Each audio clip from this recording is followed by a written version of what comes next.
Gather around, freaks. It's Christmas Day. And look at this. There's a gift under the tree, and it's addressed to guest Bee Dawley. Looks like it's something regarding a dinosaur.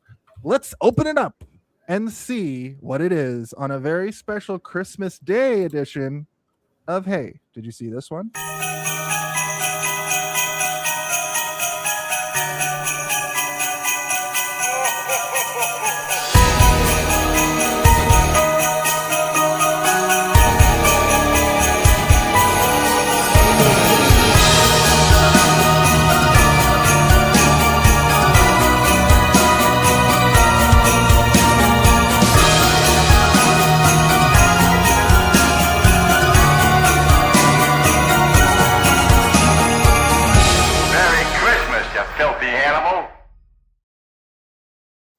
Merry Christmas. It's Christmas Day. It's definitely 100% Christmas Day. It's episode 212 on Christmas Day. Welcome to Hey, Did You See This One? The weekly review, reaction, roundtable discussion where we just have to ask the question, hey, did you see this one? I'm joined as always by my co-host, Stephen Boba Blackfly Waters. My name is Tammy and the Jason R. Phillips. On this show, we take a movie and we pull it apart and talk about every single element of the movie until we basically never have to talk about the movie again. So buckle up, Buttercup, because like I said, it's Christmas Day. And I'd like to welcome back to the show. I mentioned her in the intro.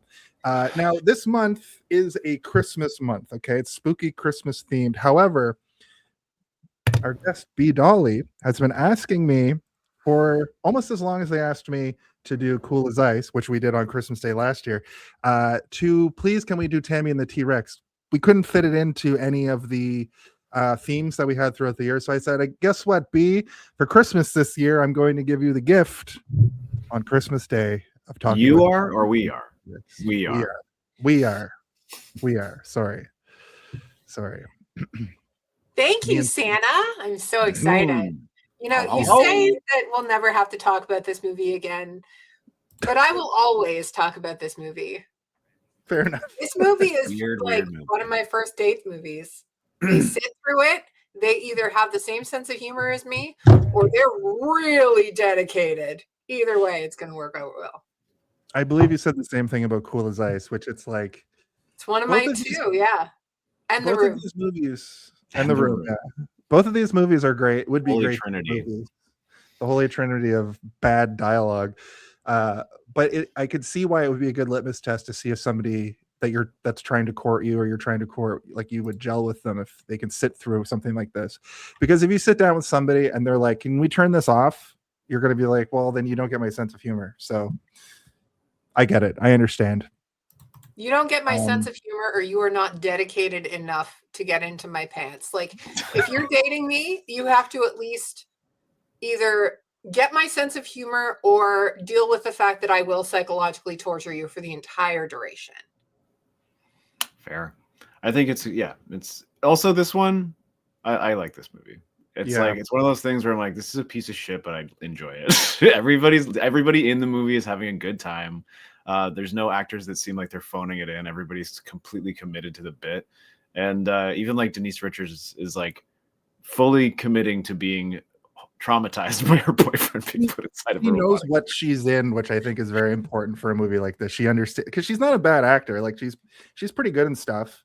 She's kind of like a B movie actor, but in this, she I feel like she commits to the bit so well and so hard that you're like, she's biting the scenery a little bit on purpose because of the kind of movie that it is, which I think is important. And I think everybody's sort of in on the joke.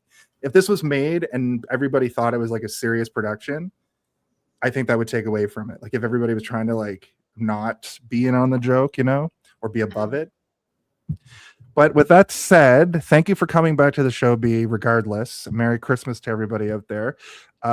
Let's talk about let's do a synopsis. Let's do a synopsis style situation. Okay. Oh, you want me to do that? All right.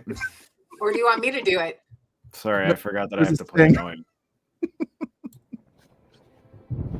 did an episode last night. I'm hungover.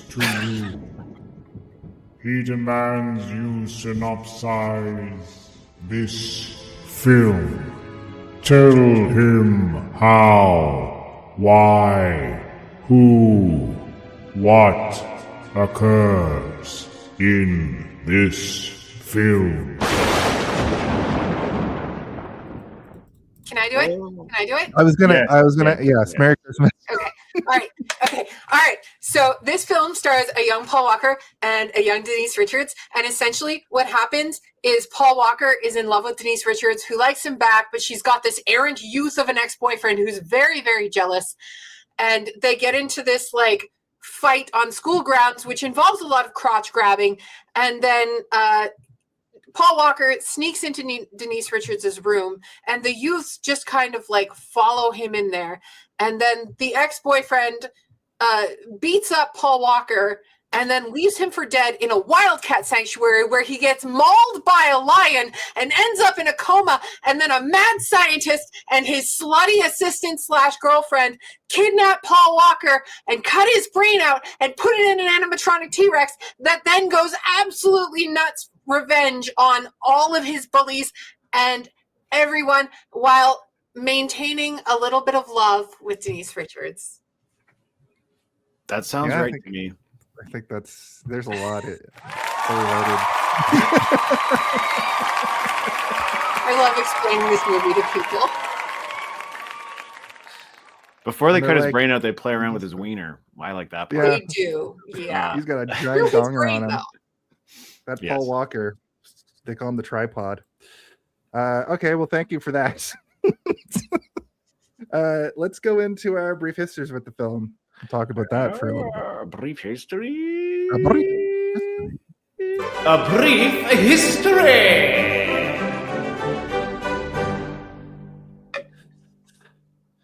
You know what, B? Why don't you go first with this one as well? Let's hear your history and how you came to know and love Tammy and the T-Rex. Sure. So I saw this movie around, I think, 1994, 1995. And it was a fever dream for the longest time. Like, I would tell people vague things that I could remember about this film. And I didn't know who was in it because I was like 11, 12 when it came out. I didn't know who Paul Walker was. Nobody knew who Paul Walker was. I didn't know who Denise Richards was. So I couldn't remember who was in it. I couldn't remember the entire plot, but it left like a mark on me. And I kept bringing up this movie as like, I need to find this movie. And everyone gaslit me into telling me it didn't exist. And then one of my friends was like, hey, have you ever seen Tammy and the T-Rex? And I'm like, no, what's that? And then she put it on and we were like 10 seconds in and I'm like, this is the movie. It does exist. I was so vindicated, and watching it again, I'm like, this is just a perfect bad movie. Like it has all of the elements. It is like the Princess Bride of bad movies. It's got comedy, it's got action, it has graphic horror, it's got romance. It's got it all. It's got a mad scientist. in it, Groin for grabbing. God's It's sake. groin grabbingly awesome. It's brain-grabbingly awesome. And it's got an animatronic T-Rex. Mhm. Yeah, a pretty decent animatronic T-Rex, all things considered. Cool. Well, that makes sense. I mean, I'll go next because mine is kind of similar where I never saw it. I was tangentially aware of it my whole life because, I remember going to the movie store in 1994 and being like, what's that? But I never rented it because one of my friends who had seen it was like, it's the goriest thing you've ever seen. It's crazy. It's too over the top. So my whole life, I just assumed it was just like a splatterhouse, grindhouse film where it's really not. The horror, typically I don't like seeing somebody's head get sawed open and their brain removed, but it's so like played up in a comic way It's cartoonish that it was horror, yeah. It's like this movie would be remade as a cartoon really well, I think, or Saturday morning cartoon with this kind of conceit would have been interesting. But it's one of those movies where I'm going, who's this for? And it's literally for people that were like between the ages of 13 and 18 in 1994, basically. Yeah. The GAC generation. Yeah, it really reminds me of like a trauma film, like one of those. And I'm surprised it isn't. But yeah, that's pretty much it for me. I remember seeing it I remember the cover art of the movie and being like, what is this? Sorry. How about you, Steve?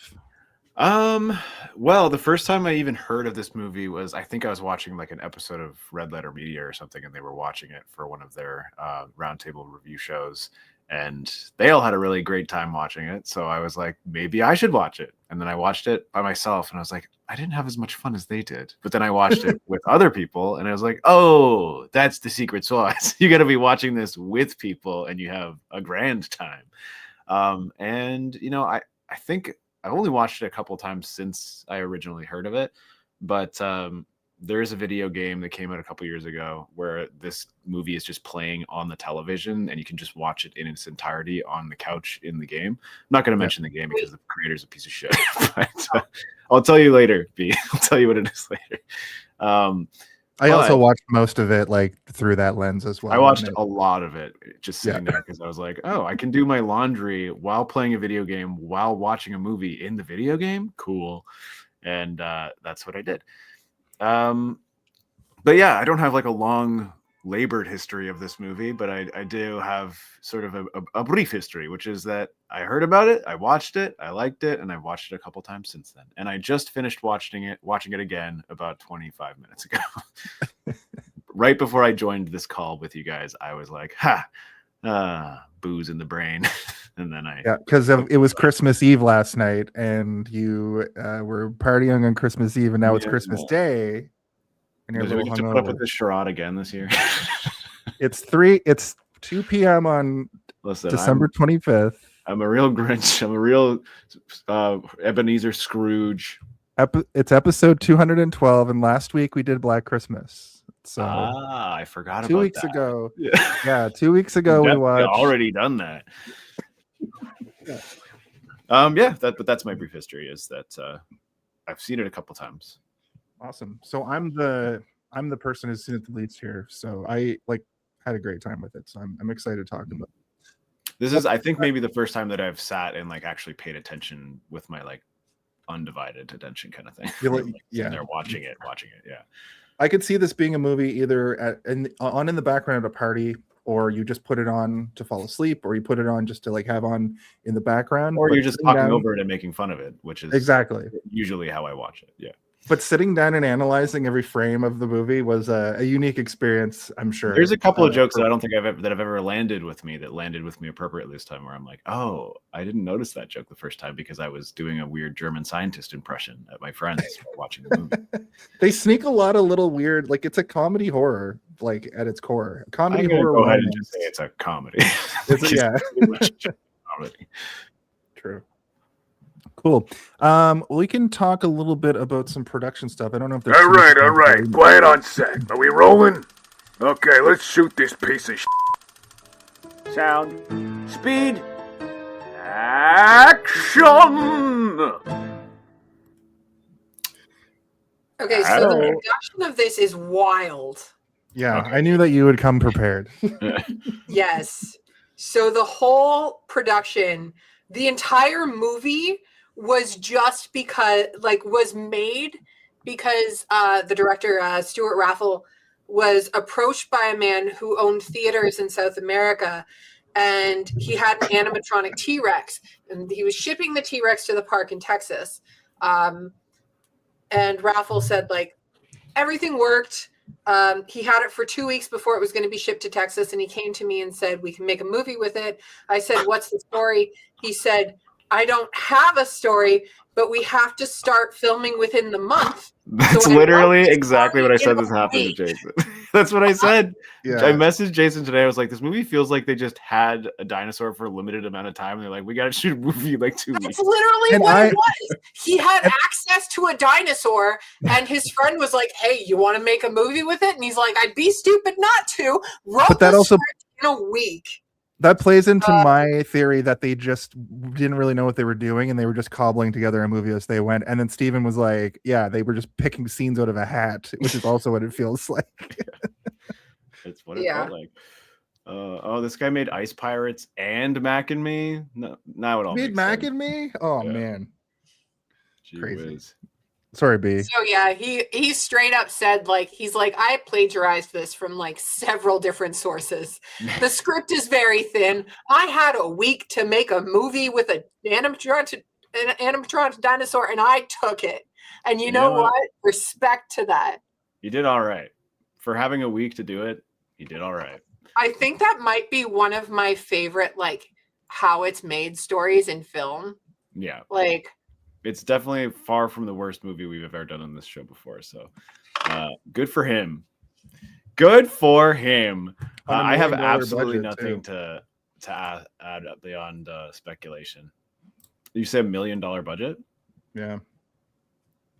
And my notes don't have, I wasn't given the actual amount of money that it made, but I can't imagine it made very much money.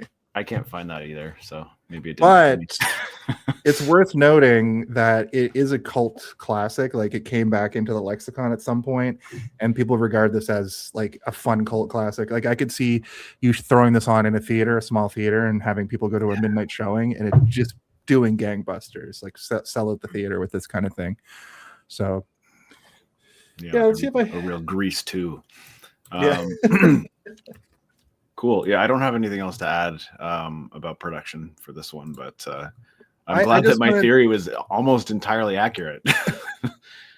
I wanted to mention it's interesting that it has a young Paul Walker in it, which was crazy to see. Also, the score in this movie ranges from like wacky hijinks style music to, like, at one point there's just like a public domain classical music song playing in the background, which I thought was funny. The dinosaur creeping score is basically like a discount version of the Bram Stoker's Dracula movie score. You're like, what the? It sounds a lot like Dracula.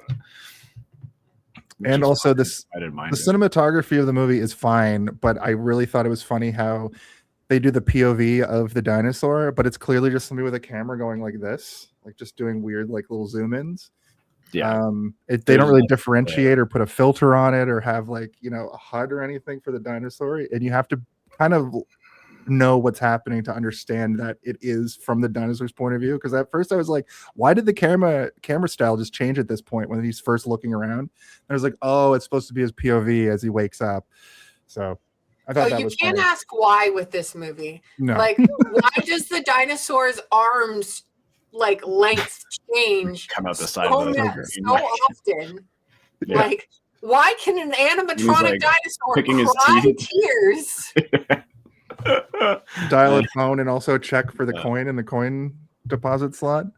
Also, at the end of the movie, when the guys like, they're like, how will a tranquilizer work on a robot? And he's like, and it seems like he's bullshitting an answer on the spot, but then he actually has a tranquilizer gun.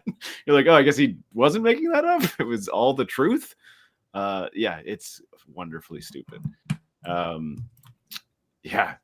The more questions that crop up in my mind, the more I'm like, I can't even. You could just talk forever about whys. Why? Why does what's his name?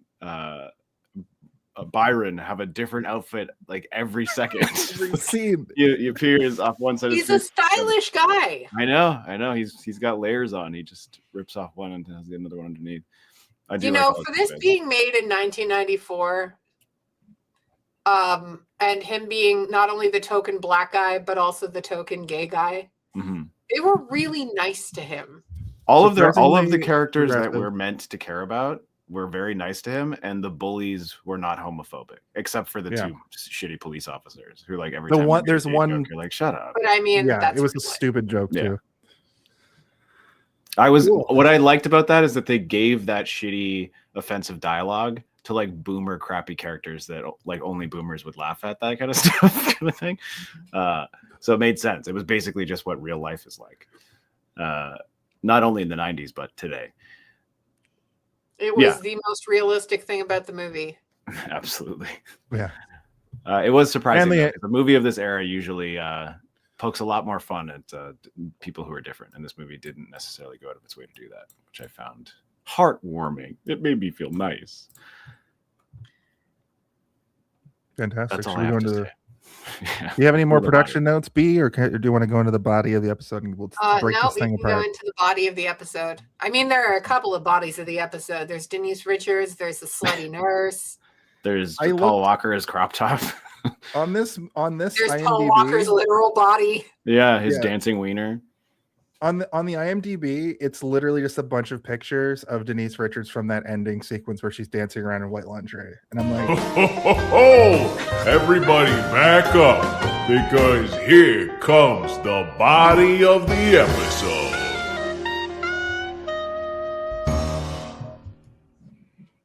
well, this is of course the sequence of the movie where we take the movie, we rip it apart, we leave no stone unturned, and we talk through all the major points. It opens up with a dance sequence of Denise Richards and her cheerleader friends, sort of doing an opening number bit. The song sounds like Alice Cooper, but I don't think it is. Which I wouldn't have been surprised to learn it was Alice Cooper, but I looked it up and it didn't ping immediately. But they're practicing. No, it's Alice Cooper's cousin Marvin. Marvin Cooper. Yeah, Marvin Cooper over here. But also, Fast and Furious himself, Paul Walker, shows up. He's the star football player. His name is Michael. And we're also introduced to Byron. And I wrote, progressive character, kinda. But for the time... I mean, he is very stereotypical. But I think the fact that Paul Walker is immediately like charmed by him and they seem like they're good friends is like something that is different for the era and respectful, which is like, thumbs up movie. You're doing good. So far, you're good. You're okay in my books. And it stays that way. But yeah, then he is immediately attacked by Billy. His name's Billy, right? The bully? Yeah. Billy the bully? Yeah. We learn that they're kind of he's- seeing each other, but also Billy thinks that she's his girlfriend, which is I think Billy thinks They that broke she's his up. property. But Billy won't leave her alone, essentially, Okay. and won't give her up. Which, like, he also looks like he's 50.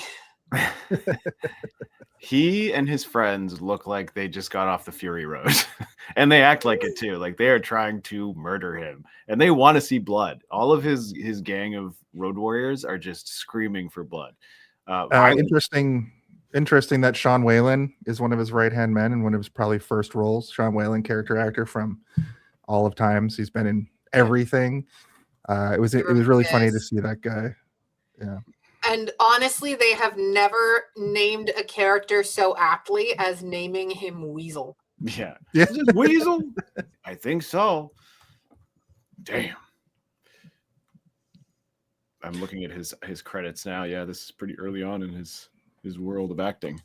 Only 4 years under his belt. Oh, he was in the Ferris Bueller's TV series, which I didn't know existed until just now.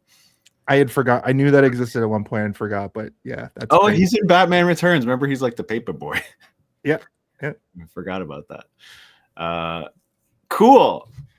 Kind of the throwaway role for him, but I mean, everybody's kind of a throwaway role in this movie besides the main three. Even Paul Walker. He gets a lot of screen time. Like 15 minutes and then he's gone. Billy and Michael get into it over Tammy. There's also that moment where Michael gives Tammy the rose, and she's like, "You can't give me that. What if Billy finds out?" So he bites it and eats it, which is like a huge. I was like, "What's the point of that?" But it comes back later, obviously. They have a full on. It's doing that's Chekhov smoking Lily or whatever it is. They have a full-on fight. The police show up, even though this seems to be like. We talk about this fight because this fight looks like it was choreographed by like an indie wrestler. They're literally elbow drops. They do elbow drops. Like, I don't even know what kind of standoff you would call it, but like one's got one's crotch, one's got the other one, and they're like. The police officer. Nuts. The police officer says, "We've got ourselves a Mexican like scrotum off or something like that." He like literally testicular standoff. Yeah. But then we find out that Paul Walker's faking it because he's wearing a cup. Wouldn't you know that? You would know the difference between grabbing a man's junk and a plastic piece of coverage over top of it, a wiener helmet or whatever it's called. I love the way he says it too. Like he sounds so triumphant. He's like, "What's the matter, buddy? You ain't got no balls? I got a cup on." I'm wearing a cup. He's so proud of himself, and I'm so proud for him. I tricked him. I think it's funny that they're in clearly like Encino, California, like a pretty like big area. Like they're in California, I think. But the police, it feels like a small town because the police just know all their names, and they're like, Billy, you're not supposed to be on school grounds. You're banned from this place. Why do the police know all their names? They even know Weasel's name later in the movie. It's like, is that Weasel? He's squished. I assume that like they know. Obviously, they know Byron because Byron is the son of the sheriff, and then all the shitty bullies. We have to assume that they're just in trouble with the law all the time because they know their names. I don't think they know everyone's names, right? Like they don't know. I mean, I feel like there's a reason that Billy is not allowed at the school. He seems like the type that wouldn't be allowed within 100 feet of a school or a playground. Oh, okay. Yeah. I was like, yeah, he probably like shot off fireworks in the gymnasium or something. You're like, no, he probably committed sex crimes. Like, no, he's 25 and Tammy at the time was 16. That's is true, what it feels like. Yeah.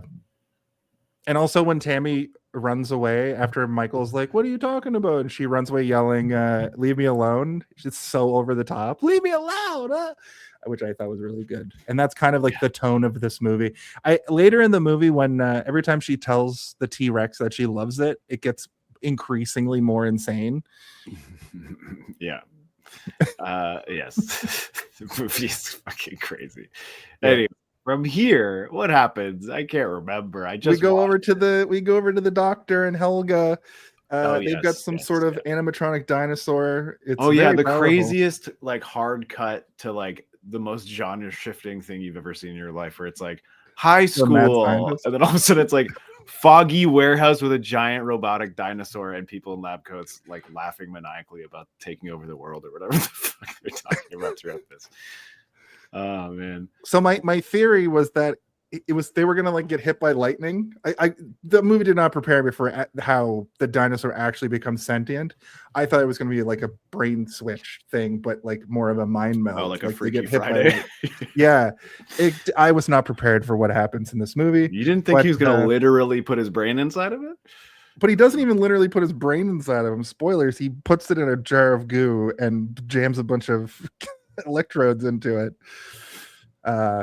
But at Michael's house, he listened to some love songs. They sound like Bonnie Tyler, but again, I don't know if there's any licensed music in this, just like sound-alikes of the era. I mean, with the budget that low, probably not. They probably just either did covers or things that are close to it. Yeah. But he's got this bracelet. He's pining over his unrequited love, but she calls him and she says, "Can you come over?" And he's elated. He wants nothing more than to go over there and just be with his main squeeze. So he heads over and because he's responsible. He knows what he's doing. And then he arrives and he seems like he's drunk or something. When he comes through the window, he's just like falling over everywhere. I'm like, is he hammered? The answer is no, he's just clumsy. He's just a clumsy drunk on love. Yeah, drunk on love. Billy's girls that hang off him see him go into Tammy's house, so they're like, we're gonna call Billy, but then I forgot it was 1994, so they drive off to go to a phone. A payphone. Which is that's how the world worked back then. Then they kidnap Billy. Do they kidnap him from his own house? No, essentially what happens is like the father just lets the youths in the house. Yeah, it's weird. Yeah. Like, it's just like, no, I can handle this. And he just gets bum rushed by all of these by 9 25-year-olds. Maybe this takes place in the escape from LA, and we just don't know it because it's a nicer part of LA. But somewhere else, Snake Plissken is having an adventure. And he sneaks out the side of the house, and they chase him down the street, beat him up, put him in the car, and take him to the Wildcat Sanctuary. Jeez. Yeah, they take him to African lion safari or whatever and huck him on the trail. And then he gets attacked by a cat. And then he's saved by a hunter? Like a big game hunter shows up? Or is that just with the park security? I think that's the park warden. I have, he has a name. I wrote it down here. I'll get to that in one sec. I thought it was one of those I have some questions. LA big game hunters that run around with hunting rifles. I thought this was a universe where they just had a quarantined off area where they have every kind of big cat. I didn't pick up on the fact that it was an actual animal sanctuary. So in my head, I'm watching this going like, why is there a lion? Why is there a cheetah? And why is there a panther? But also, why is the fence for this place just a regular fence? Like, wouldn't there be like multiple fences to go into? I know I'm asking too many questions of this movie. Are you asking why? We told you you're not allowed. Okay. That way they do. madness. Yeah. Yeah. And madness leads you to building an animatronic T-Rex, stealing a child who is in a coma, and putting his brain in it. So maybe don't do the madness. Yeah, you're right. This is actually how the doctor became. He watched this movie in like a Back to the Future time loop, went crazy, and created the dinosaur that is in this movie. Yeah. That's how I think the minute happened. that I was like, "Oh, you can't ask anything of this movie," was the second that the little weird puppet hand checks for change in the payphone. You're like, okay, this is the kind of movie. It was before that. Yeah. When he's like, "Arise, my creature, arise," and they managed to make the animatronics work with the computer, and he's like, "Well, this works just fine, but like, I need a human brain, though. Even though this is working, I need a human brain for some reason." It could work better. Yeah, it could be better. You know, you don't know. We don't know until we try. Also, when we get the brain, I'm going to make someone's penis dance. I'm planning in ahead to do that. Yeah, I wanna... He says it's his favorite part too when he does that. Might be in love with each other. Yeah, which is fine. Maybe they're together. Who knows? That one though was so fucking annoying. Oh yeah, like the super like androgynous one where you're like, I can't tell your race, your gender, your sex. I don't know what's going on here with the little one. The little one. Yeah. It was just smarmy all the time.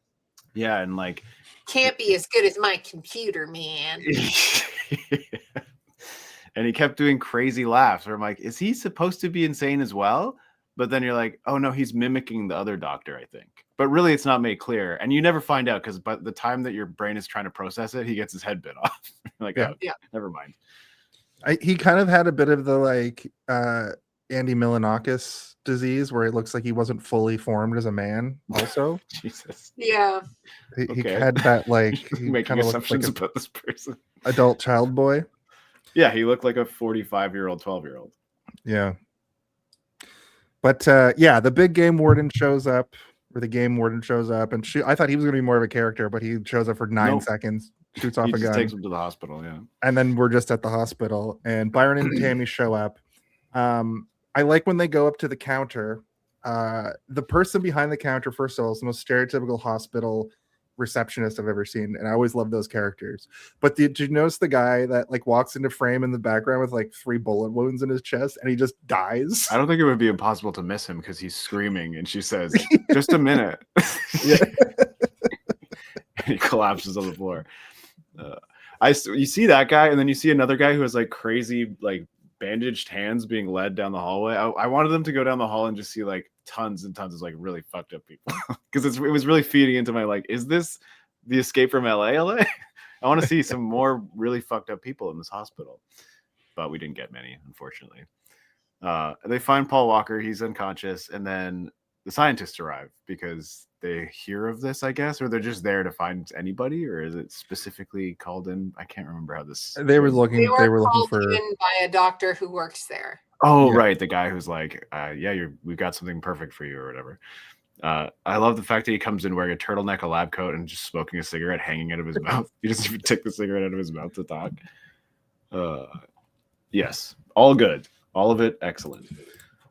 I thought it was Richard Grieco, that like actor that comes in as the doctor that called in the other doctor, but it's not Richard Grieco, just a guy that looked like him because it felt like a cameo.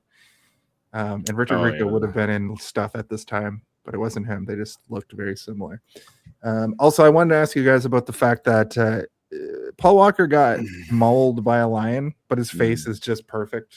He just looks great. Not even a black eye. That's what they're paying him for. His face is perfect, but somehow he ended up in a coma. Yeah. He's just shock-induced trauma. Or maybe like bled a lot. Or blunt force trauma to the head from a lion. But you don't see any actual lion wounds when they're operating on his body. No. Yep. Listen, the budget's low, guys. It's a really low budget. They spent used a up lot all of the money fake on that blood. fake Paul Walker head.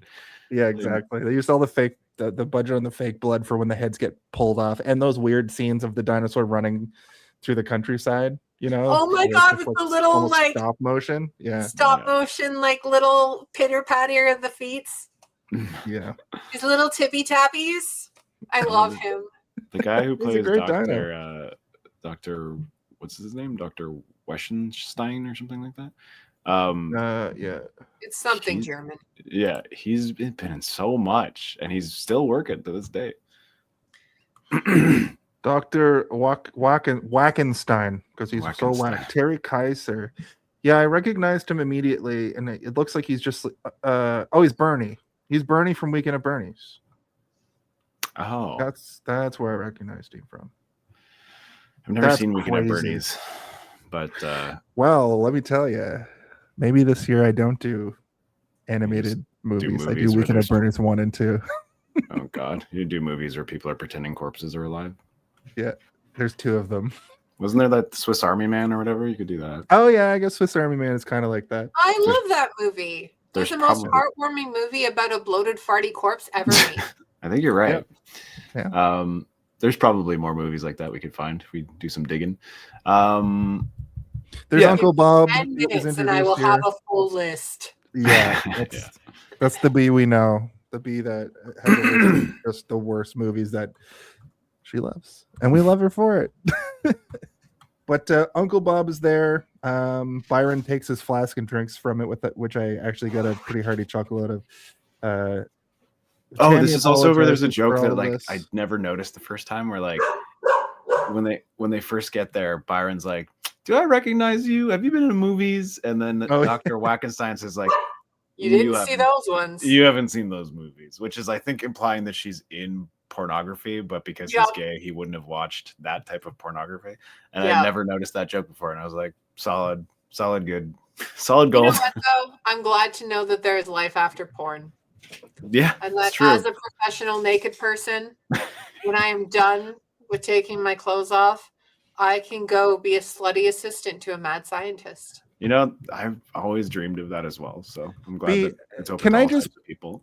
Can I just point out that this Halloween, this year on Halloween, you were literally that at Super Kicked? Yep. You've already done it. It's already on your resume. Wait, there was an actual real mad scientist there? Crazy. No, so Sam was playing like a Dr. Frankenstein kind of thing, and the whole conceit was he was looking for wrestlers to turn into his new monster. And right. He was a bodybuilder. He was building a body. Yeah. Ooh. And B was the blonde hair and a tan. The assistant. Yeah. They called me B-Gore. B-Gore? Okay. Yeah. It was great because I brought my own like light up prop giant needle. And cool. We used it in the last show, and it was Sam was gonna go and wrestle the big guy, but he needed to be essentially pumped up, so I had to inject the needle into his butt, and I got to make a pegging joke, which I always love doing. Mm-hmm. So, yeah, some top tier humor. Pegging. What color was the glow of the needle? Green. Yeah, Reanimator has to be Reanimator. Yeah. Cool. That sounds fun. I wish I was there. They steal his body. Well, Billy shows up. Billy punches Tammy in the head. Tammy kicks him in the balls. Byron threatens to scratch him. The whole thing's insane. And I was wondering if this movie is a parody of something. Like it kind of almost feels like a Mel Brooks parody of a bunch of stuff. But I think it's just like a parody of like teen romance movies and B movies. I don't think it's a direct parody of anything necessarily, but Dr. Wackenstein shows up. He makes it into the room where Mike and Tammy are, and apparently he's a neurosurgeon, and implies that Helga's a porn star, which you guys already covered. And Helga, so they do this little like bait and switch where Helga goes over to like investigate Michael, and she fucks around with the heart monitor to make it look like he's flatlining. Yeah. And that's how they basically kidnap Michael. Yeah. I wanted to bring this up about Helga's specifically, she's still working, and she's a famous Canadian bit part character actor. And she was in stuff like Lex the series, like she's mostly TV. But I wanted to bring that up because I thought that she was like pretty good. She's got good comedy chops, and I was excited to learn that she's Canadian. Oh, she did some voices for Dune. I wonder. Oh, what? She also does Elsie and Megan. She does lots of voice work. Yeah. I wonder where she's at. Maybe I can be friends with her. Yeah, she's probably like in Toronto. Yeah. Whoa, she was in Star Wars Outlaws. I just played that. Also, I just met another guy who was also in Star Wars Outlaws, who's also from Toronto. I wonder if they do all the voice acting here. Anyway, this is stuff I can look up on my own later. I just want to do that, you know? That's my goal. Her name's Ellen Dubin, and when I saw Megan, I was like, what? She's also on Turning Red. She plays Captain Phasma in the video game. Yeah. Crazy. She was in Napoleon Dynamite. So is the guy. So is the pizza man who gets killed in this movie. That was Pedro. Yeah. She's connected to Final Fantasy. The pizza guy doesn't get killed; he runs away. That's true. I forgot. Right, which I was surprised about. I was like, that guy's gonna get bitten in half. Also, was that the actor from Napoleon Dynamite? Yeah, that was Pedro. Was that Pedro? That's what I thought. That was Pedro. Those guys are twins, though, so it might have been his twin brother, but I would venture to guess. No, it was actually Pedro. It was Pedro. I looked it up. Yeah. Nice. So they knock out the other kids and take Mike to the morgue, quote unquote, but they actually take him to the factory or the warehouse. When they get him there, he wakes up, or when they're loading him into the car, he wakes up and makes a Wizard of Oz joke, which was a little ham-fisted, but I did laugh at. Like I did have a chuckle at that. And this is when I noticed that the mischievous music going on when these two Balkan skull style scientists are being mischievous, that's something else that I really found hilarious. But yeah, Helga knocks him out repeatedly. She knocks him out here and then again once they get him to the warehouse. Comedy. I wrote comedy horror. Skip to the brain getting ripped out. That's the most interesting part. Comedy horror at its best here, cutting open Mike's head while they smoke over him. The thug pukes. And there's a lot of like people either smoking or in hospitals or over corpses, or like people eating near dead bodies, which I always think is pretty funny.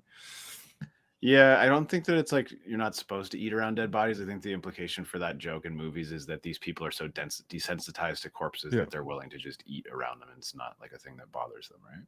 That's what, like, I think in, what is it, that Peter Jackson movie where, like, with all the pus, where he's like constantly putting a sandwich on top of a corpse and like taking bites of it. Dead Alive. Dead Alive, yeah. Oh, not Bad Taste. No, it's the one. They got like, it's the one. I think it's a cameo of him too. He's the one who's eating the sandwich. Anyway, it's been a while. Is that the one in Dead Alive or Brain Dead? It's the same movie. Yeah. Where he's the one with the baby in a blender and the priest that goes, "I kick ass for the Lord." Yes. I love that movie. And when at the end he runs around with a lawnmower, wielding it like a chainsaw. Yep. Yeah. That sounds awesome. Yeah. Interesting movie. Lots of goo. It grosses me out. Pus, like fake pus in movies, is one thing that really makes me go like, ugh. And there's a lot of it in that movie. Some would say my thing is things with the eyes, but I've been desensitized over time for eye stuff. Well, I mean, eyes and fingernails and stuff. Yeah, that'll never. I'm just talking about when it comes to gore. Like that's different. Yeah. That's like, yeah, because you can imagine the pain. Ooh, I'm kind of uncomfortable now.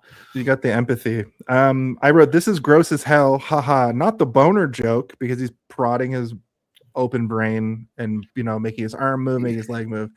And he's like, this is my favorite part. Yeah. And it's like the penis from Zoolander, like moving around underneath the sheet.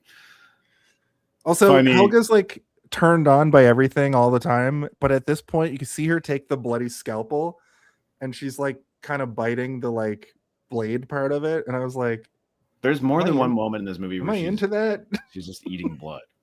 Yeah, she licks her fingers at one point after like touching the flattened body when they return to the factory later. She's a freak. She's a blood freak. Yeah.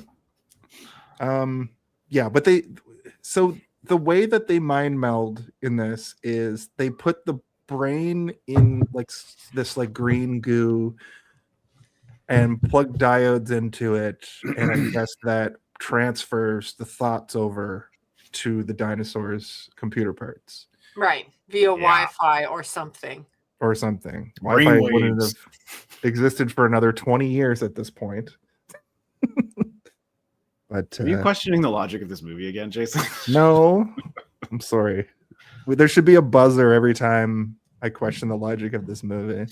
Mm-hmm. Oh, speaking of buzzers, one here. Hey, Jason. Hey, Steve. I just wanted to congratulate you guys on 212 episodes of the podcast. That's awesome. Merry Christmas. Oh my God, so sincere. It's the first time it's felt so sincere. It's almost like he's dissing us harder. That's what I said to him. I was like, you didn't even give us a backhanded insult or a thinly veiled insult. And he was like, it's Christmas. I was like, okay. It felt, you're right. It does feel like him not doing it feels worse. It's like he doesn't care anymore. Yeah, he's dead inside. He's dead alive. It's insane that he was able to find a Christmas tree with 3 hours notice on Christmas Day. I mean, you go to malls right now and they're everywhere. True. Anyway, yeah. How are you going to go to a mall on Christmas Day? I don't know. He found one that was open. He found one. He did it. He looks like the type that would break into a mall to do something like that. Yeah. He brought a speaker playing fake ambient sound of people shopping. He would do that. Anyway, the dinosaur comes to life with Paul Walker's brain. Yeah, the two scientists leave to go somewhere. They tell him to take the body to the morgue. This is also what I was talking about earlier, where we get the weird point of view of the dinosaur looking around at stuff. And the thug and the other scientists are still left behind. They order pizza, and the scientist guy is just taunting the T-Rex relentlessly. Yeah. And T-Rex the T-Rex, cracker? yeah, which is the worst insult. Yeah. But in '94 they didn't have the science really yet that dinosaurs were evolved birds. So it's I was gonna say, I felt like it was a big diss because to me that was like, you're kind of birds now. I mean, that's not true at all, because 1 year earlier in Jurassic Park, they literally talk about how dinosaurs were birds. Oh, did they? Because I thought that they didn't have the science yet. They talk about it in Jurassic Park, the movie with the dinosaurs. I forgot. Yeah. Right. So I think it was still debated at that time, but it was definitely a working theory for sure. I think I'm thinking of later when they were like dinosaurs weren't green, and when they confirmed that they had feathers and stuff. Yeah. That was a little later. But the T-Rex does snap and just straight up bites his head off, and it is a very horror head bite. He like a chicken runs around for a while without a head before it goes like what would be head first into those boxes, which I laughed at. I think this was around when the grossest scene in the movie was for me, because it was when they were throwing the pizza crust in the empty skull. Right. For some reason, that was the moment that made my butthole clench. Yeah, it's the scientist goes like, "What the hell, man?" He's like, "Don't worry about it. It's just who cares." Yeah, they're just gonna huck it in the morgue anyway. It's because it's got that goo inside, I think. But yeah, it is pretty nasty. There's only one other thing in this movie that made me go ugh, but this also did that. It's mostly cartoonish gore and violence, but there is some pretty intense nasty effects where it's like, oh, they went to the butcher and got all the actual pig guts for this. I think this isn't fake. They saw his head open for so long. Like that scene of them sawing the head was but it's so cartoony, right?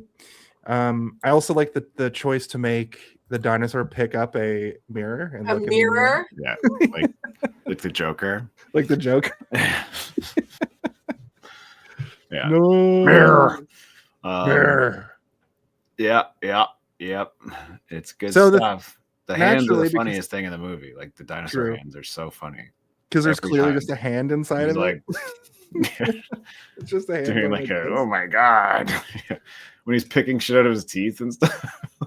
And it's coming He from does that here. such a terribly wrong angle, like every time. Like it's never even.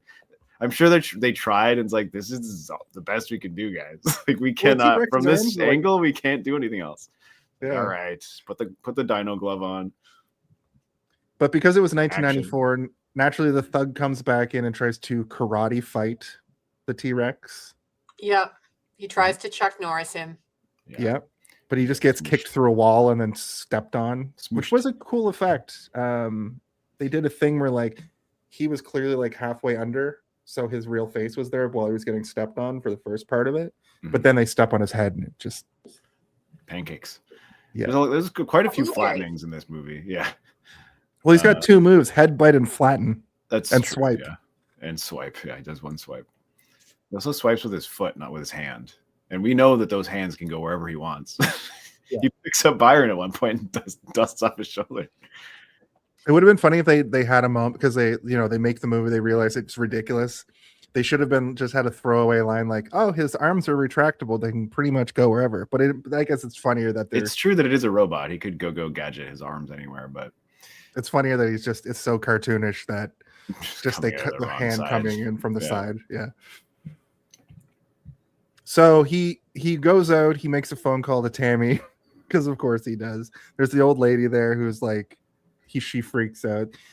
And then, but I mean, even these little roles, right? Like this old lady, she's just going for it. She doesn't give a shit that she's talking to a big rubber dinosaur. It's good. And even the other couple that shows up afterwards, they're both giving it their all as well. Like this guy's like, cracking wise with it, but they're presenting the appropriate emotions that would be asked of actors, and they're doing a good job considering what the fuck is going on in this movie. Yeah, there would have been if this was made now, there would be a scene where a person's like, "Let's get a picture with it," and then they get their head bitten off or something. And that's kind of what this couple's like, I think leaving a theater or something. So they're leaving like a bar. They're clearly like a little bit drunk. Yeah. She sees the T-Rex and she's like, "Man, I'd like a pair of boots made out of that." Yeah. And he's like, "Leave it alone. Don't touch it. I saw it move." But he's laughing about it at first. Like, I think I saw it move. Those are Bruce Wayne's parents, but they don't get killed this time. They were leaving the theater. They're watching Zorro. This is the absolute Batman universe where he fights a T-Rex. His mom is still alive. Well, that explains the T-Rex in the Batcave. That's what I was about to say. Yeah. It's Michael. Same one. Yeah. You deactivated the brain. And the penny was just the blown up coin that he used for the payphone. Yeah. It's a real fan of this movie. And the brain is locked in Arkham, so he can't get a connection to his body. The brain's running Arkham now. The brain's actually. Listen, this might be a new Gotham radio bit. See, I'd say the brain skip universes, and it's running a giant robot body in the Teenage Mutant Ninja Turtles universe. Could be. Yeah, I like that too. Krang? Yeah. I like how we're headcanoning this film into other things. He's actually controlling the dinosaur Megatron from Beasties or whatever that show is called. Beast Wars. Beast Wars. Beasties, depending if it was Canada or the US. So over to Billy's party. Tammy's there looking sad because her fucking boyfriend is dead. I mean, every movie where this happens, where like somebody's boyfriend gets murdered and then the person goes to the party the next day. It happens in so many horror movies, and I'm like, I would be at home sad. I'm not going to a party surrounded by happy drunk I definitely wouldn't go to a party where the people who murdered my boyfriend were there. Yeah, right. That's true. Or if I did, it would be a different horror film where it would be fucking revenge. This whole sequence reminds me a little bit of that Nightmare on Elm Street, where it's one of the first times that Freddy actually appears in reality and massacres people. You know, the like pool party, and I think the third or fourth movie. The second movie. That's what this sequence. Oh, is the second movie? That's what this sequence reminds me of a little bit. And the one girl who like looked. So back when they dump Michael at the the large cat reserve.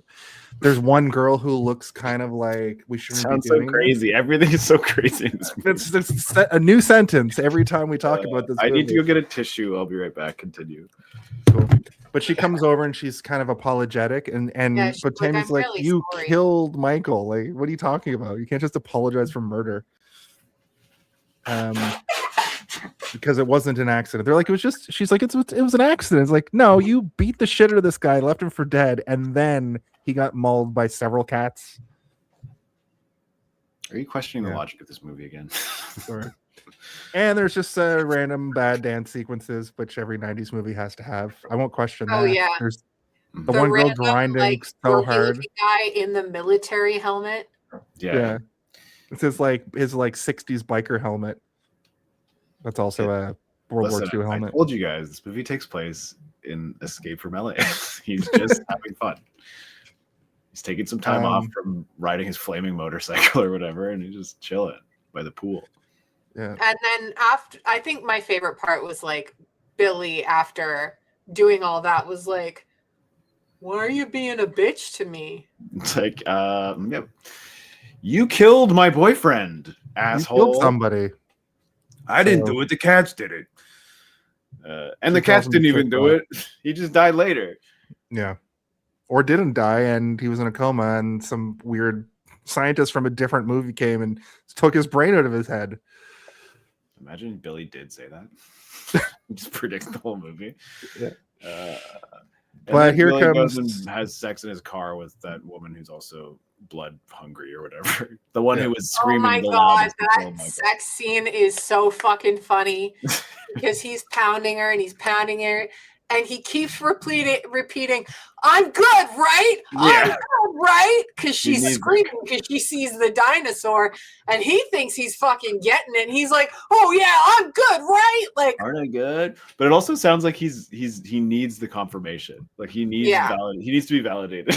He's a very insecure man. Seeing that, I'm like, okay, I understand why you got broken up with by Denise Richards. Because anyone who needs that confirmation is never good in bed. My life would be ruined if I fumbled Denise Richards in 1994, if I'm being honest. You know what I mean? Which he absolutely did. So he needs that boost of confidence. There's also the sequence right before that where Sean Whaling goes to take a piss in the bushes, and he says, "What's this piece of shit doing here?" to the T-Rex, and then the T-Rex goes swipe, and then he's just holding a bunch of guts. That's the other one where I was like, "Ew, those are pig guts for sure." I love that. I loved the evisceration scene. I love a good evisceration scene. I do too, but sometimes there's like a particular type of guts that like really, like the one that looks like furry. I'm like, ugh, I hate that shit. Because I'm like, I don't even know what that is. Where'd you get that from? It happens in Tropic Thunder as well. Like Jay Baruchel gets gutted and his guts are all really weird looking, and I'm like, ugh. Sticks in my head. This one looked especially fake though, because behind it, he just has like a black t-shirt under a ripped shirt. Yeah, I'm not disgusted by the fact that it's coming out of his body. I'm disgusted because I'm like, that looks like real pig guts to me. Here, hold these pig guts for this sequence. Yeah. I also like Billy going to warn people that there's a dinosaur rampaging, and you can see the string behind him. Yeah. So I knew he was going to get pulled up. And he gets pulled up, and the people actually go, he's just fooling around after he gets pulled up. Yeah. What an elaborate goof Billy's pulling on us. Yeah, he made it look like he's getting eaten by a real dinosaur. Not until his head is removed do they scream. Yeah. But yeah, he's stomping on people. Byron's there. Byron is at this party, and he finds Byron. He picks him up, dusts off his shoulders. Dusts off his shoulders with his little T-Rex arm. Then Byron says, "Thank you." And then another person says, "Run!" Yeah. He's like, "Oh yeah, shit." Yeah." So he goes back to rampaging, and then there's that weird moment where like the two guys are like go to hide under the car, and T-Rex goes and jumps on the car, and then it's like turns into a fake head with their eyes just shooting blood, which I thought was a really interesting little. That moment, I was like, man, this movie is like full Freddy Krueger, Jason Voorhees level violence. Like it's crazy, but it's so goofy that you forget about it until you put it in again. You're like, oh yeah, I forgot this movie is so gory. Fun though.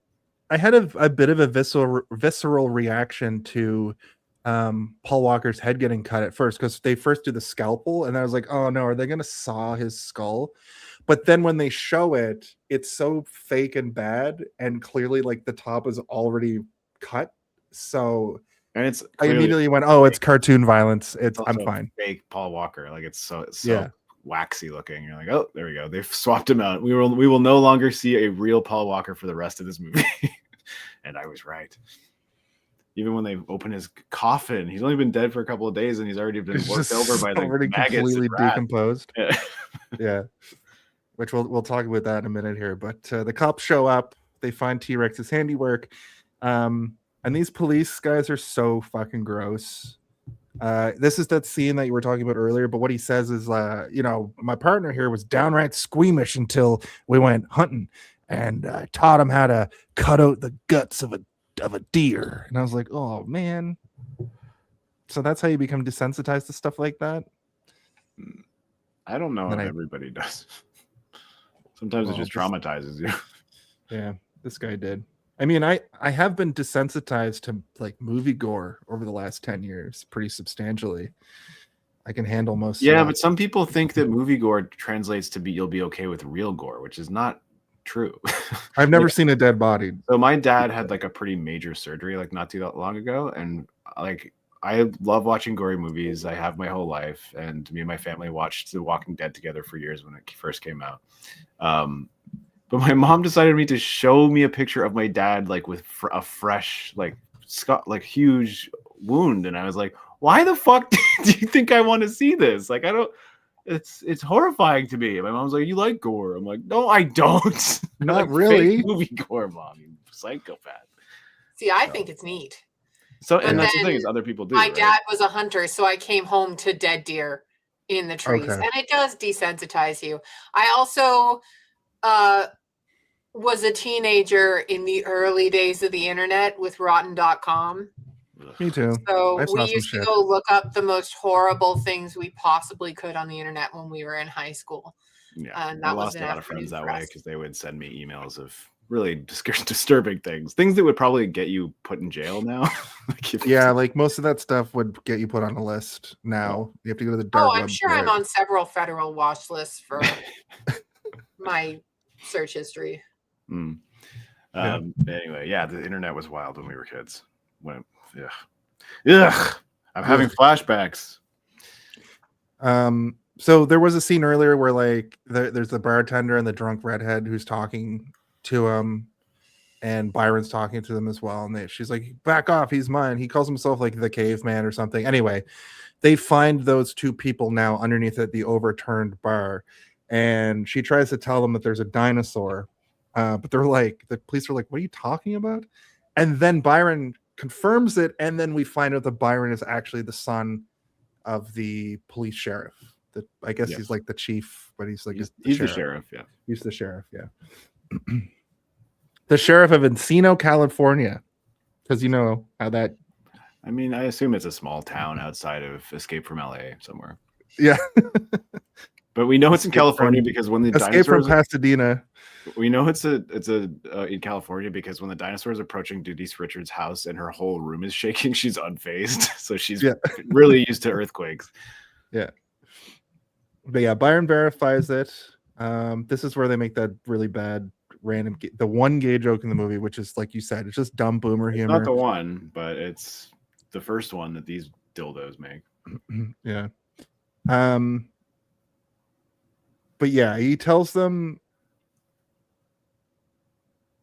Okay, so when he tries to tell him, Byron's trying to explain all of this, and the police sheriff is like, was everybody on drugs here?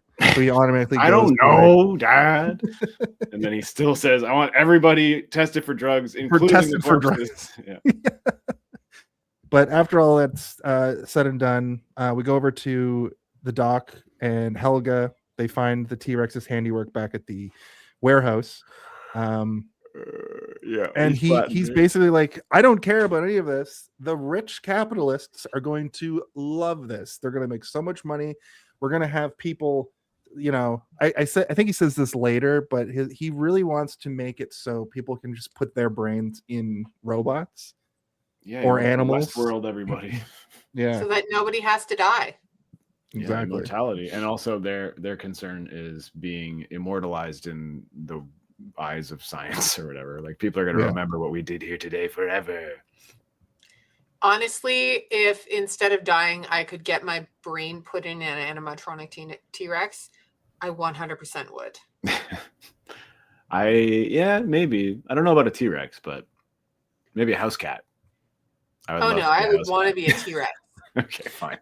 I'd like to be either a T-Rex or a house cat with the option to switch to other things, I think. What about like a classic 50s robot, like from Lost? Yeah, like a Danger Will Robinson or one of the robots from Fallout. C-3PO. C-3PO. R2-D2. Oh. Now R2-D2 would have problems because I don't think the world is set up for an R2-D2 bot. He can fly. He's got jets. Oh yeah, he's got the little jet. The little put jets. in Marvin, the paranoid android's body in Hitchhikers, I'd be fine. Giant head. I understand why he's upset. He's so small. Only if I can still talk like Alan Rickman. There's tons of robots I'd go inside of other than this shitty body I'm in. I mean, there's tons of robots I'd go inside of too, but that's just because I've always wanted to peg a robot. Merry Christmas. Ding, ding, ding, ding, ding, ding, ding. I'm getting no presents this year. This is your present. This is all you get. Yeah. You should have heard we were talking about coal the other night. Yeah. That was a wild couple weeks ago when we were talking about rare exports. Rare exports. Or rare imports in the case of the coal. Heyo. Go check out that episode. It was very funny. You can find it now on all social media. I don't know. There's about 10 minutes at the end where Matt and Jason both continuously call me a misogynist. And it made me very sad. Jason thought it was funny. I was getting revenge because you call me a misogynist constantly. You think I hate women. You are, and you do. Just kidding. I'm joking. My own wife facilitates that joke too. So. That's why I do it as well. It's a weird running joke. My friends are like, "You're because I'm the least." Anyway, I'm not going to defend myself because then it just sounds like I'm defending myself. So the T-Rex goes to see Tammy. Her parents hear her scream, but they're also using like a blender, and they're like, "Did you hear something?" So they go up to like check things out, and I like the idea that like her parents are like, "Don't bother Tammy."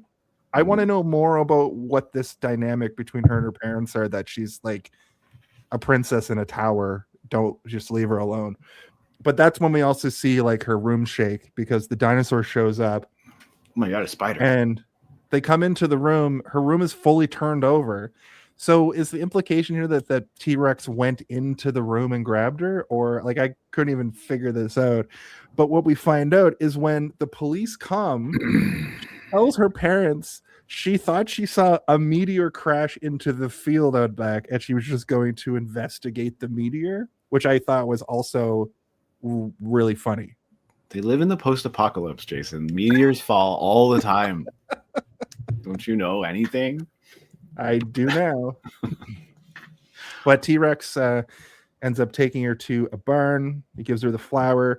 He bites it to show that he's Michael. He's trying to tell her he's Michael, but this whole sequence is the most tedious game of charades I think I've ever seen in my life. And I know it's meant to be painful. Long and painful, but it doesn't sometimes play that way. I know it's supposed to be goofy in the sense that it's like, oh, she can't figure it out, and he's a stupid robot dinosaur with tiny hands who's having a really tough time doing charades. But like, I was like, okay, we get it. Move on. Just give him a pen and some paper. He can write, right? Those hands are pretty articulate. Yeah.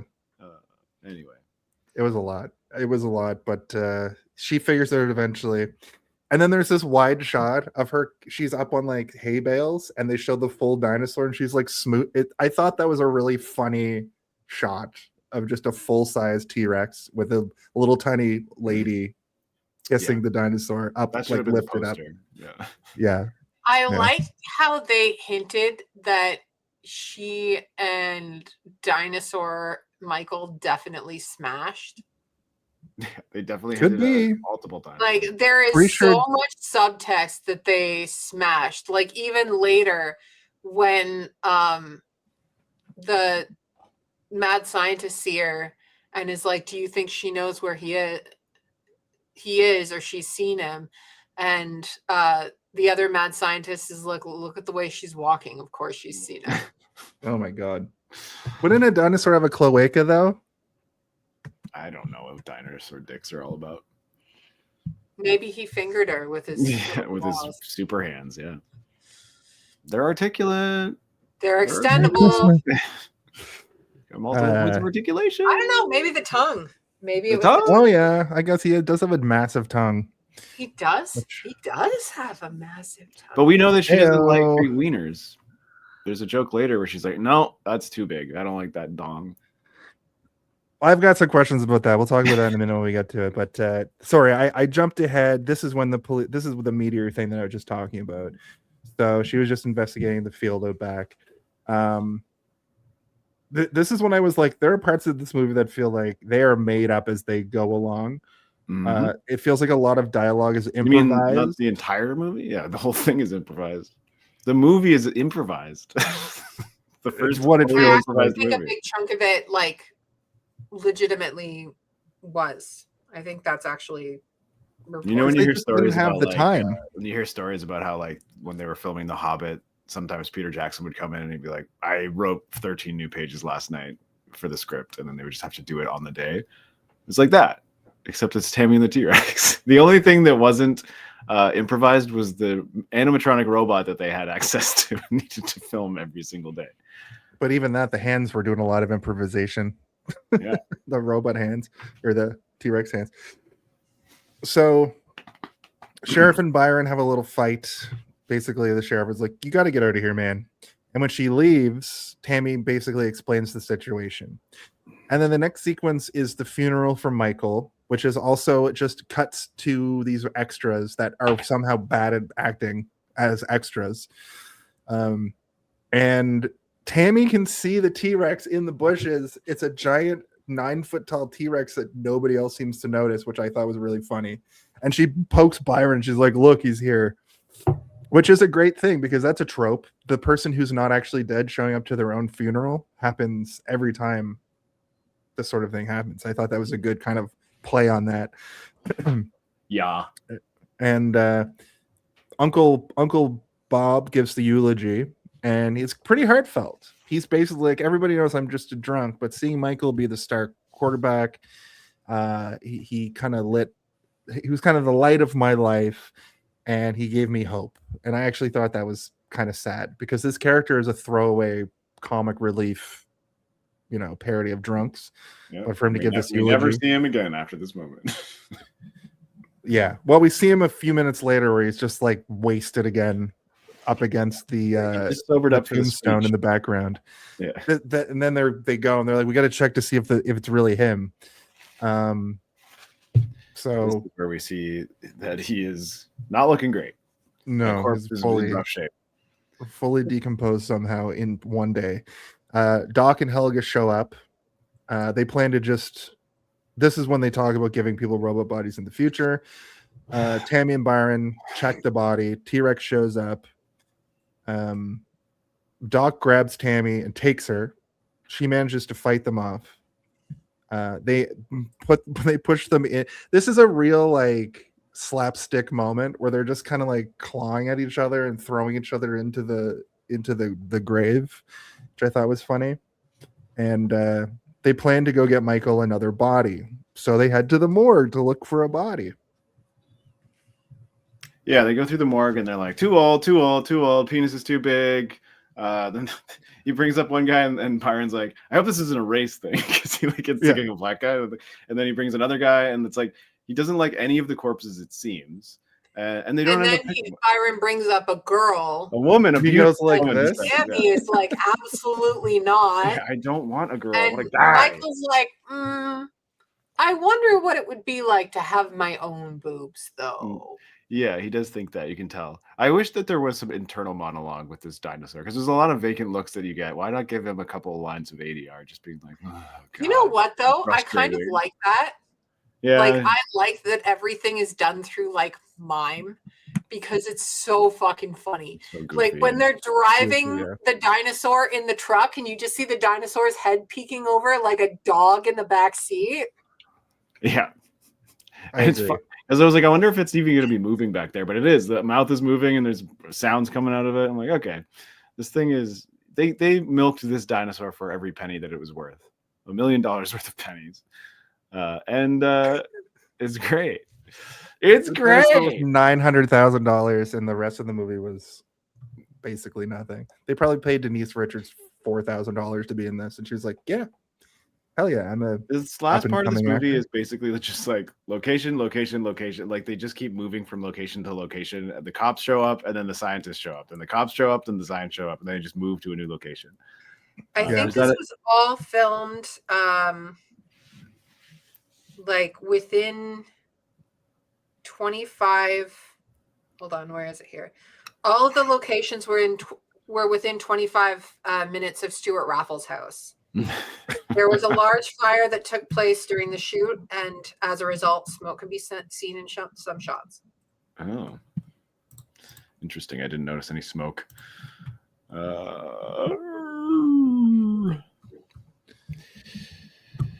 Yeah, I mean, I want to show you guys Stewart Raffill because I have a picture of him right here.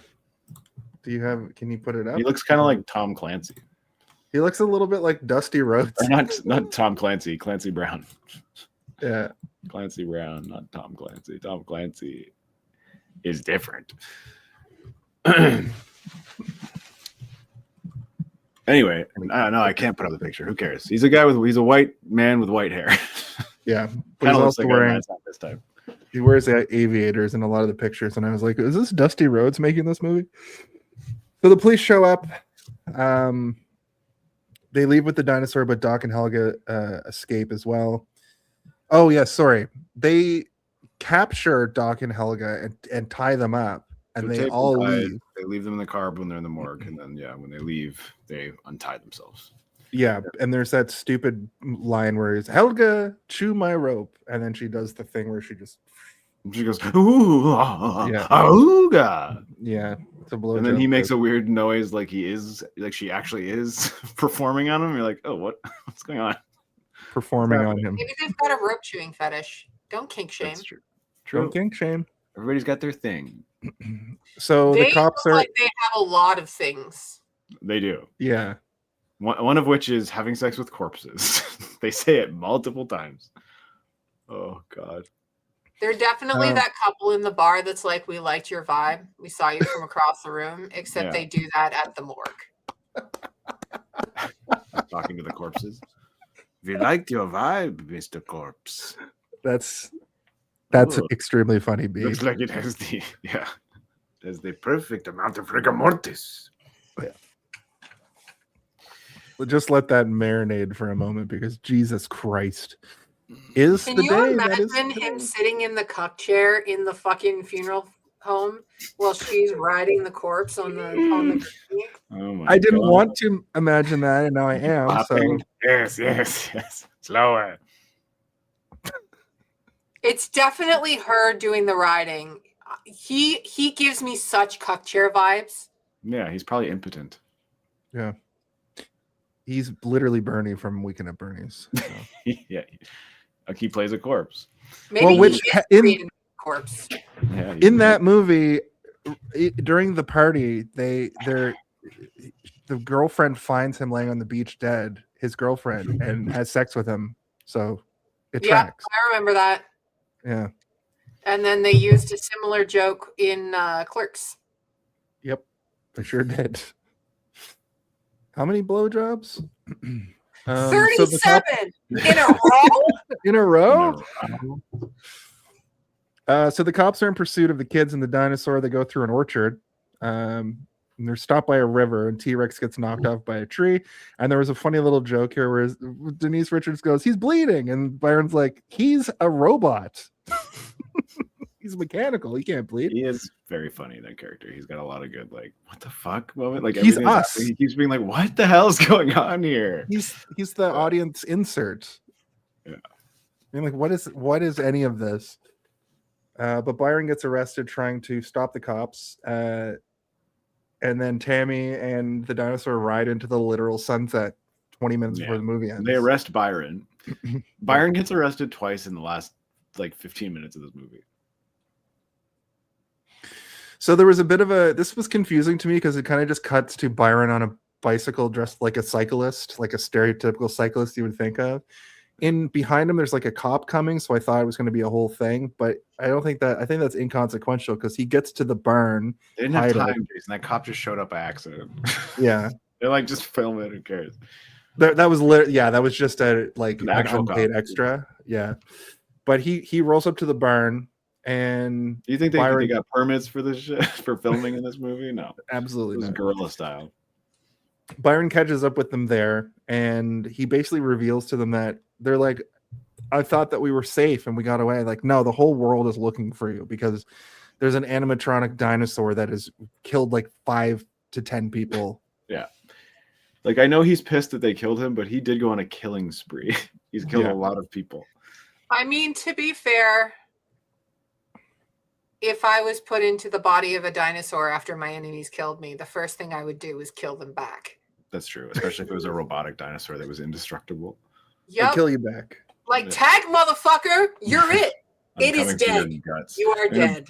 Everyone's getting their heads bit off, flattened, or their guts ripped out. It's happening. Honestly, if I could do that, I would be a menace. I believe you. I believe that you have like a thing where you want to be a dinosaur and just take revenge on your enemies or your tangential enemies or people that she literally just said that. Yeah. In every like tabletop RPG I play, for some reason, I'm always some sort of super powered vor himbo. Oh my god, a vor himbo. Yes. In this economy. Stump, big, ugly, tanky, and eats my enemies. My DM DMs a lot of our games, and he's like, B, don't want to ask any questions, but this is the 5th time you've played this exact type of character. It's starting to become a pattern for you. We're all a little concerned. I know we all treat D&D like therapy, but I think you're really treating it like therapy. You need to stop. I get that, though. I often end up playing similar characters. I'm like, I need to pick something different. And then I'll go so far in a different direction that I'm like, well, never knew this about myself. I'm discovering things every day that I didn't know about myself. My current character is a torturer, but everybody was like, oh, so what are you going to like torture them with like tools and stuff? I'm like, no. I'm going to bring you in. I'm going to bring in your son. I'm going to, before your eyes, erase your son's memories of you to him, making him no longer love you. That's the kind of torture I'm going to do. And I do it a lot, and it's very effective. There's nothing quite like breaking somebody's spirits without even touching them. Anyway. I do that a lot, too. That's a lot of my bread and butter, actually. It's fun. So the barn, this is like a barn standoff now. The end of the movie has arrived, and all of the police show up. They say, what does he say? He says, we'll surrender. We need something white other than you. I think she just takes her bra off, maybe. I assume it must be her bra. They didn't just find a bra in the barn, unless it's from the last time they're in the barn, maybe. And they tie it to a string, and they come out. And oh yeah, there's another horrible homophobic joke earlier than this. I just wanted to say that there's more than one, and they keep happening. And every time I'm disappointed. I'm like, movie, you're doing so well. Stop this. Stop this now. And they come out with a bra on a stick, and they surrender. And then the cops arrest the both of them just in time as the scientist shows up, and we get a weird 80-yard line being like, it's that weird German doctor and that lanky bitch. Like, oh my God, these cops are terrible people.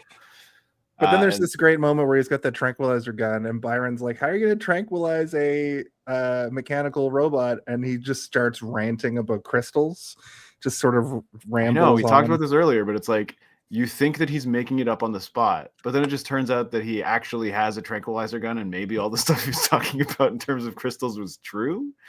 It may as well be true. This is one of those you can't question at moments, for sure. The thing that I question is, like, if the brain is not inside of the robot, which I thought it was for some reason, why can't he just like stab the brain or like, you know, from wherever it is. Anyway, I think don't that's one of those you can't question it moments because. But why wouldn't they just put it in the robot? Maybe it's because they couldn't fuck with the robot. Like they couldn't cut open the robot because the guy who owned it was like, "You cut that robot up, you fucking buy it."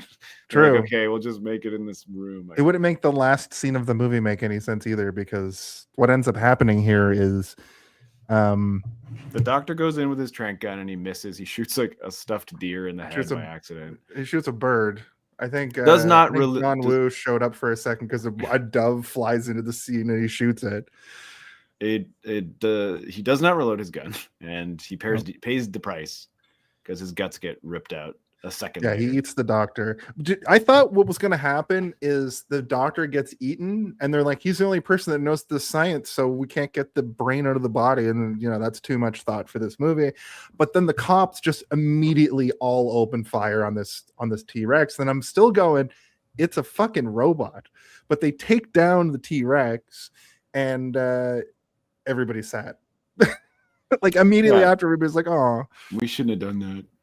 He wasn't killing good people. It's not like he was on a killing spree of unstoppable fury that he just killed anybody that got in his way. He was only killing bad guys, basically. It's true. He's kind of a superhero in a lot of ways. Yeah, a regular Deadpool. Yeah, it's very Toxic Avenger, actually. Yeah, it's very Toxic Avenger. A lot of stuff in this movie reminded me of Toxic Avenger. Actually, I was thinking about it, like especially like the flattened bodies and stuff. I'm like, oh, this is very and like the brand of comedy throughout. Yeah. I haven't seen that new one, but I really want to watch it. So do I. We should do it for the show. Sure. We should blind watch it for the first time and then do it in the new year, the three of us. I think that sounds good.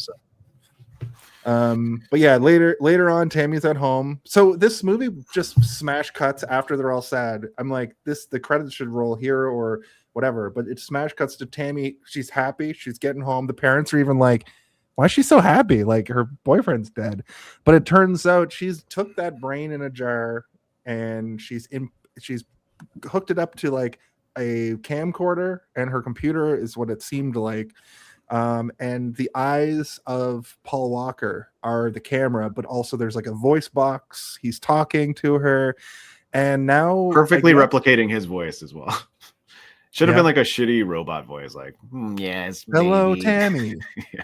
Please take off your clothes to reveal white lingerie. Shake it.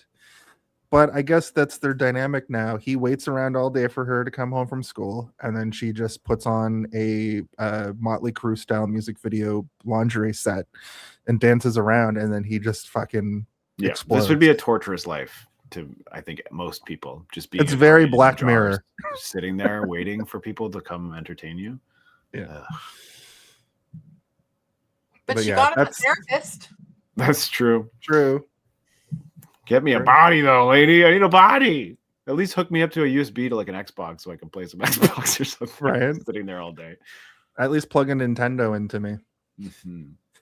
But that's the movie. It's the ending is a little bit anticlimactic because the climax of the movie happened like an hour ago. So it's weird that it has this sort of slow. We all know why. It's because the movie was being written on the fly, and they're just like, I don't know, we'll have a standoff in a barn, and it's like, well, that's kind of really sad. We need to have a happy ending. Okay, we'll have the brain in the jar and a striptease, and everybody will leave happy and horny. Yeah. Denise Richards will take off her dress to reveal underwear, and everybody will go home happy. Yeah. But that said, like overall, pretty good flick. Had fun watching it. Pretty dumb, but in a good way. Very cool as ice. Very cool as ice. Very room. I was trying to think of which one I preferred over the two that you've. I like this one brought better to the show. I don't know. I think I might. It's hard. It's a tough one for me. I'll think about it when we get into my final thoughts. I'll try and give you a solid answer. Which one? Well, that's where we're headed right now. Oh, really? If you had to pick one, what do you think the Home Alone of it all? The Home Alone of it all? Can someone please tell me when the Home Alone? I really gotta know. When is the Home Alone of it all? What is the Home Alone of it all? Now that's the Home Alone of it all.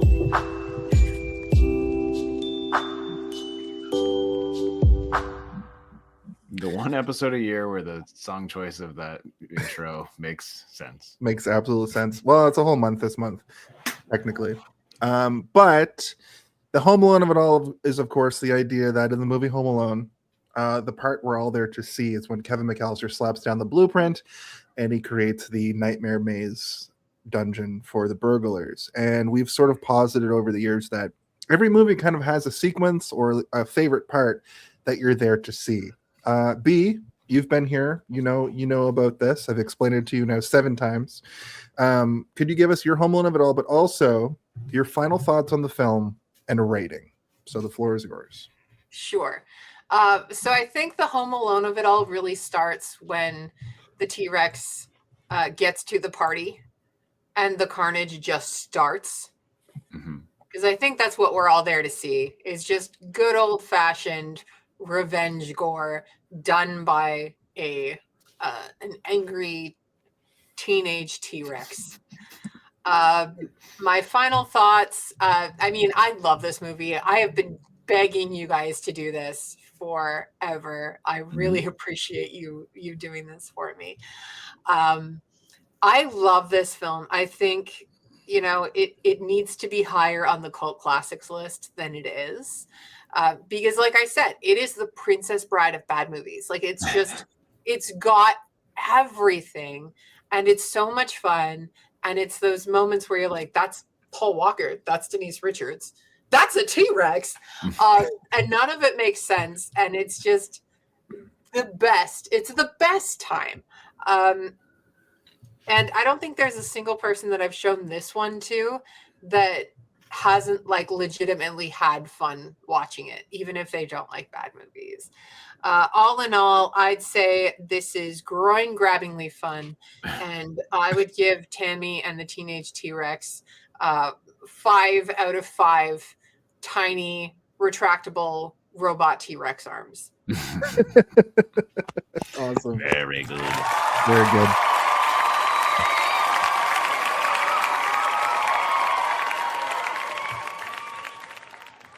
Steve. The Home Alone of it all for me, I think, is when Paul Walker's wiener is dancing, and I'm like, okay, I now know where we are and where we're gonna stay. I don't think that anything is gonna get better than this or worse than this. This is funny, and I like it. This is one of those movies that I've seen it a couple of times over the years. It's not one that I'm ever sort of tempted to watch on my own, but in a situation like this where it's like Tammy and the T-Rex, oh yeah, okay, I'll watch that again. And it's also one of the ones that sticks in your mind a lot. I think about that ending sequence of Paul Walker having booze poured on his brain almost every time I've had a little bit too much to drink. I'm like, oh, I got real Paul Walker brain going on right now. And I just think that there's a certain level of charm to this movie that, like you said, B, it's like, even if you don't enjoy this type of bad movie, you'll still have a good time watching this, especially if you're watching it with people. It's almost like it's designed for you to sit there and poke fun at it, and it's everybody's playing their characters earnestly and but also having a good time while doing it. There's so many times where characters are smiling and seem jovial in the moment, and this all seems like everybody's at least happy to be doing this giant piece of shit. And I like it, and I'm so happy that you revealed to us that my idea, I'm like, this seems like they just had this robot for a very limited amount of time and they had to make a movie within 2 weeks, was correct. I did not know that, and I'm happy that I do know that now. When it comes to my rating, I think I will give this a brain submerged in whiskey. Probably one of the better ways to watch this movie, if you ask me. Perfect. Yeah.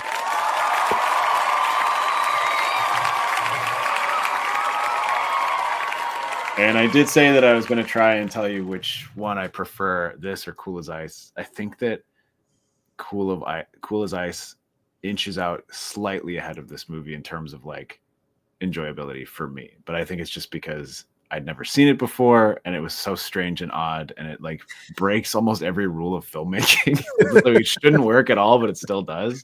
Whereas this movie, you kind of know what you're getting into and you're along for the ride with it. So, but I think they're both pretty equal when it comes to my level of enjoyment, at least.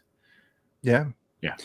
I would agree. And it's funny, you guys both basically said everything I was going to say. My home alone of it all is basically when the dinosaur leaves. I'll add a caveat to that. When he doesn't immediately just kill the old lady and the couple, you realize he's got a bit of a code. He's on a revenge path for the people that sort of sent him here. That's kind of my Home Alone of it all. He's got a bit of a code. The Teen Rex has a code. Teen Rex has a code. The T stands for teen in Tammy and the T-Rex. Well, also, you know that this has 3 names, right? I would like to know all the other names of this movie, please. There is Tammy and the T-Rex, Tammy and the Teenage T-Rex, and Tanny and the T-Rex. Tanny? Tanny, yes. That's it made it onto some sort of cover. Jeez. That's the Japanese version of the movie. Yeah. Somebody just didn't know how to read the font in cursive. They're like, are those M's or N's? They blew all their budget at that point, and they couldn't get the posters reprinted. That absolutely tracks. But as far as final thoughts, like you guys both nailed it. The movie feels like a cobbled together mess, but like it works. Like it's a magical movie that shouldn't make sense on paper and didn't. They were like, we have this piece. This was never written movie down. On it. Yeah, yeah. It just Stewart Raffill just started yelling stuff at the actors, and they're like, "That sounds fine. Let's do it." But the fact that they all commit to the bit really takes this movie to the next level, and I think that's why it has its cult status, and it's got a cult status with me now. Like this is something I'm going to go back and I'll throw on because I just want to see all the ridiculous moments. I love the Helga and Dr. Wackenstein, love them, especially now that I the whole movie I'm going like, where do I know that guy from? And it's literally Bernie for Weekend at Bernie's, another movie that's in this same world of how did this get made ridiculousness. But I loved it overall. I gave it it's a solid 3 out of 5 for me. Just like a good movie, easy to watch. The pacing is great. It's only in 90 minutes, but it flies by so fast because the movie's over after Billy dies. To me, like after Billy died, I thought Billy was going to be the antagonist for the whole thing, but he gets killed at like the hour mark, and I'm like, what are they going to do now? Yeah, but they do so many things. That's how I felt about Luke Cage. Yeah, they killed off the primary antagonist halfway through the series, but Luke Cage fell off, whereas this just kind of kept going in a far different direction. And you don't have to watch 10 episodes. You only have to watch 90 minutes of this. Imagine a 10 episode miniseries of Tammy and the T-Rex. I'm in. I'm Figure it out, Paramount. Yeah. But if I was actually to give it a rating, I would also give this a brain steeped in whiskey, but with 2 sexy dances from Denise Richards. Oh. And a sexy dance from Paul Walker's giant penis.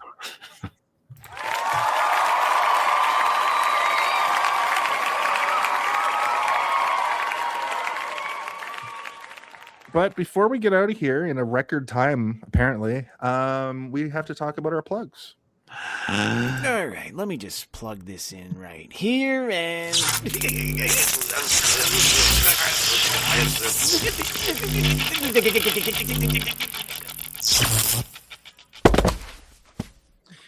B, what do you got going on, dude? I am hosting a New Year's fetish party in Vancouver in a bit. Okay. At the Penthouse nightclub. Cool. So I'm doing that. And if you want to keep up with all my antics, I am at Overlair B on literally every platform. Sweet. Awesome. You're obviously welcome back anytime. I'd like to explore some other. I would like to pick your brain on some other ridiculous movies. We talked about it a bit before we went live, and you gave some good, like some good options. So I see you coming back on this show lots of times in 2026. Thank you for being here on Christmas Day, and I hope that your Christmas wishes were given to you. I mean, you just gave me a Christmas wish. We got to talk about my favorite movie on this podcast. So yeah. So we'll see you in 2026. Steven, what do you got cooking on the back burner, brother? Well, Stanland, as always, has been out for a little while now. You guys can check that out on the Sonar Network as well as anywhere that you can find podcasts. I'm some side characters in that, as well as the editor and a bunch of characters in the mini series that preceded it. It's quite fun and funny. I hope that you all check it out. I'm also the narrator and all the character voices for the Darth Theorist YouTube channel, as well as the Three-Eyed Theorist YouTube channel. And very soon we will have another theorist channel coming to the internet, to YouTube. You can find us on Discord as well if you're interested in that. We've got one for each channel, and the new channel will have one as well.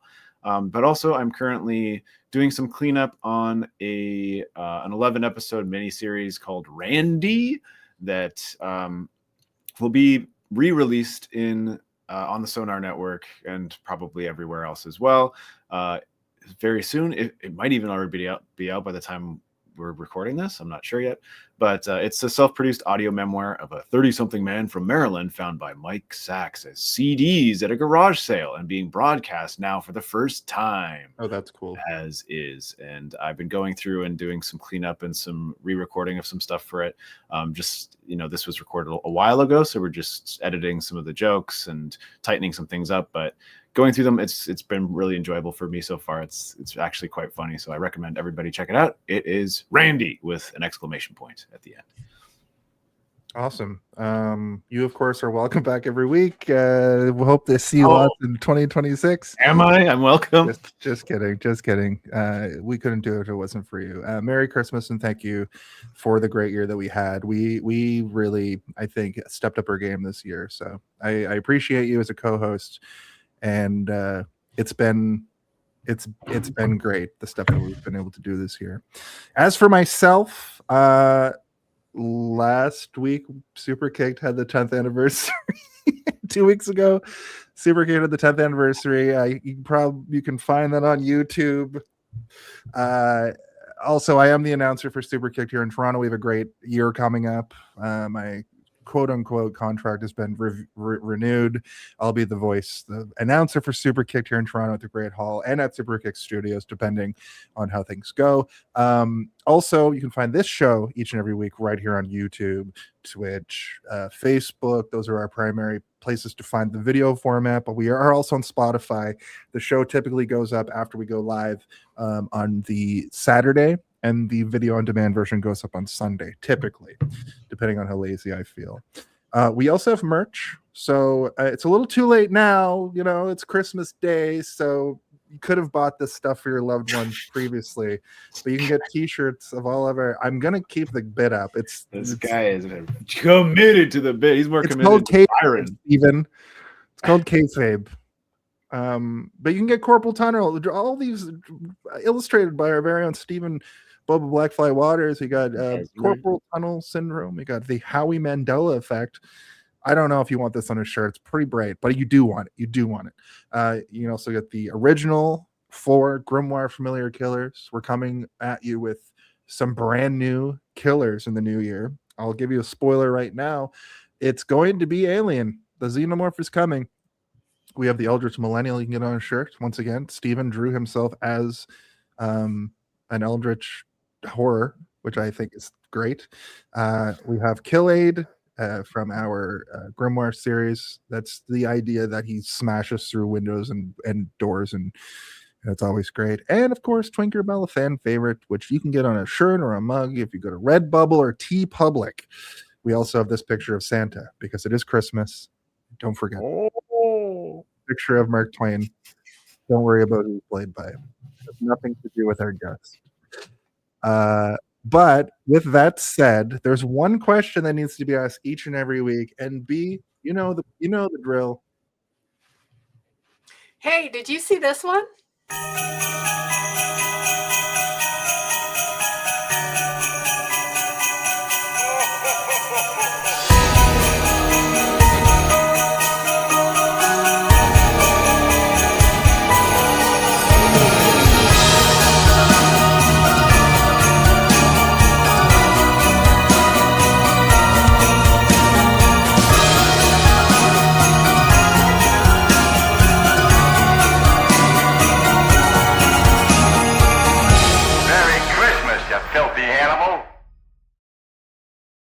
Merry Christmas and a Happy New Year and a giant Paul Walker dong to you and your loved ones. Ding dong, Paul Walker's dong, Paul Walker's dong. No. Beam up some Star Trek content with Live Long and Podcast. A roundtable movie discussion with Hey, did you see this one? and take a peek into the darkness with Heard Noise, Must Investigate with Michael Chan. Watch us duke it out on trivial debates. And let's chat about TV with the Super Mater Brothers. It's all here on the United Federation of Podcasts. Hi, this is Michael Jackson. And this is Ariana Grande. And we wish you a Merry Christmas and a Happy New Year. Oh,